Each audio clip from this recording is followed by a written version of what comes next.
was a scorching day in Bakersfield, California, the kind that makes headlines year after year when tragedy strikes inside parked cars.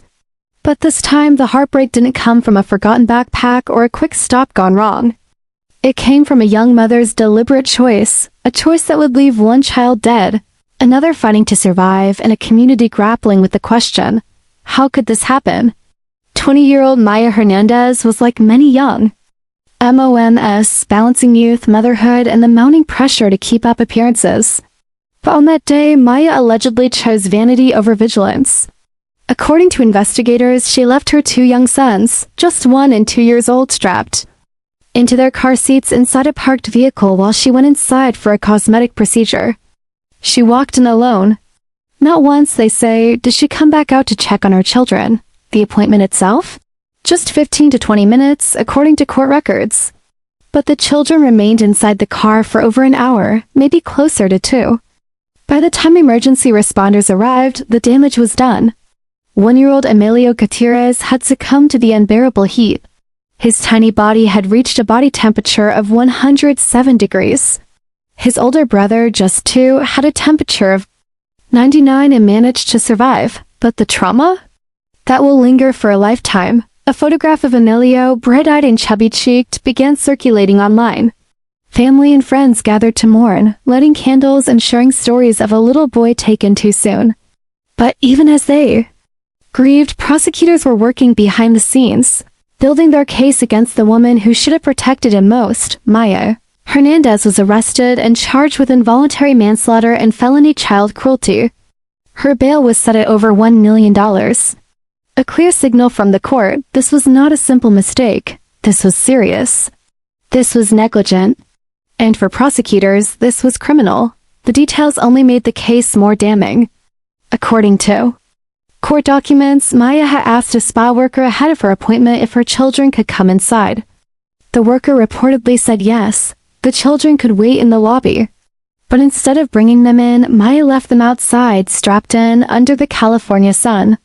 She allegedly told police she left the air conditioning on, but detectives later discovered that her car had an automatic shutoff feature, one that would power the vehicle down after an hour. By the time help arrived, the car was warm, the engine was off, and the AC had long stopped blowing. As the legal case moved forward, legal experts weighed in. Trial attorney Adante Pointer emphasized that while Maya may not have intended to harm her children, her actions, or lack thereof, paint a damning picture of negligence. It wasn't just the fact that she left the children in the car. It was that she never returned. Never checked. Never so much as peeked out the window. That timeline, the 20-minute procedure, vs. the 90-plus minutes the children were alone, became a central issue. What was Maya doing all that time? And more importantly, what could have been done differently? Prosecutors argue she made a series of reckless decisions, and the death of her son was a foreseeable, even preventable outcome. The defense, of course, is expected to push back. Maya is young, just 20 years old. By most accounts, she had no prior criminal history. Her attorneys may argue that this wasn't malice, but a lapse in judgment. That she believed the car would remain cool. That she thought the AC would run the entire time. That she never intended for her son to die. But as experts have pointed out, good intentions don't undo irreversible outcomes. And in court, especially in cases involving children, prosecutors often focus not on what a parent meant to do, but what they failed to do. Because no matter the explanation, 1-year-old Emilio is gone. And his older brother? He'll grow up without the baby brother who once sat beside him in the back seat, and perhaps without either of his parents, adding another layer to the tragedy. The boy's father is currently incarcerated on unrelated charges. That leaves the surviving child without both of his parents. Social services are now tasked with placing him in a safe home, possibly with relatives. But the trauma of what happened that day and the ripple effects of that single decision will follow him forever. In the days that followed, legal analysts asked, could Maya Hernandez face even more serious charges? Second-degree murder? Possibly. But prosecutors ultimately settled on involuntary manslaughter, suggesting they believe Maya didn't intend to kill. But her actions were so reckless, so careless, that criminal punishment was still warranted. They point to the fact that she had options. The spa had reportedly offered to allow the children to wait in the lobby. She chose not to bring them in. The idea that she was unaware of the car's shut-off feature may help mitigate some of the blame, but it doesn't erase it. Parents, experts argue, are expected to anticipate and prepare for the unexpected, especially when children's lives are at stake. In court, prosecutors are expected to present physical evidence, medical reports, and expert testimony. Pediatricians may be called to explain how quickly temperatures rise inside a car, even with the windows cracked. Forensic specialists might testify about how long the car sat idle, how fast heat built up, and what Emilio would have endured in his final moments. The surviving child may not testify, but his medical records will speak volumes. So what happens next?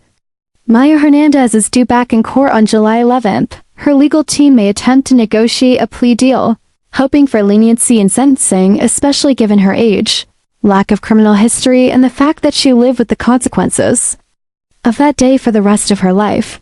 But prosecutors are unlikely to back down. For them, this case represents something larger, a message to parents everywhere about the dangers of hot cars and the responsibility that comes with parenthood. If convicted, Maya could face over a decade in prison.